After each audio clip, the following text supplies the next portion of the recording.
वडपाडा सुगाव विकास समिती तसेच भदर ग्रामपंचायत यांच्या संयुक्त विद्यमाने वडपाडा सुगाव येथे स्वदेश फाउंडेशन तर्फे आयोजित ग्रामीण सशक्तीकरण कार्यक्रमाचा शुभारंभ मोठ्या उत्साहात साजरा करण्यात आला।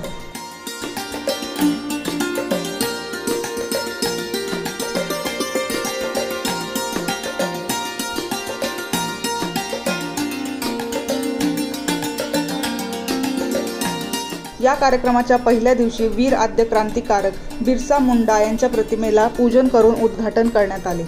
यावेळी शाळेतील विद्यार्थी, पालक, ग्रामस्थांनी आदिवासी पारंपरिक पावरी, संबळ, कहाळ्या या वाद्यांच्या तालावर ठेका धरत गावभर भव्य रॅली काढून विविध आदिवासी संस्कृतीचे दर्शन घडवत उत्साहात मिरवणूक काढण्यात आली।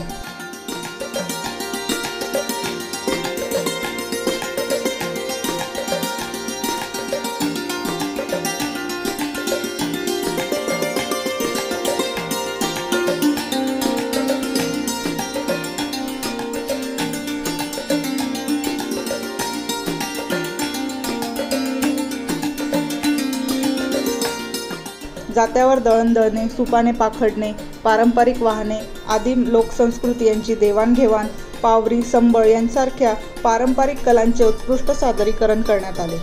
गावातील सर्वच घरांना समान रंग देण्याचा अभिनव उपक्रम राबवण्यात आला। त्याचबरोबर प्रत्येक घरात शोषखड्डे तयार करून सांडपाण्याचे व्यवस्थापन करण्यावर भर देण्यात आला आहे। गावातील प्लास्टिक कचऱ्याच्या व्यवस्थापनासाठी गावकऱ्यांनी प्रत्येकी आपल्या घरासमोर गोण्या ठेवून प्लास्टिक संकलनाची जबाबदारी घेतली। गावभर सूचना फलक लावून स्वच्छता आणि गावातील सुशोभीकरण यावर विशेष लक्ष केंद्रित करण्यात आले। विविध नवनवीन कल्पनांमधून हा कार्यक्रम एक अनोखा उपक्रम ठरला। पावरीच्या ठेक्यावर महिला, तरुण तरुणी, ज्येष्ठ नागरिक यांनी या कार्यक्रमाला हजेरी लावली।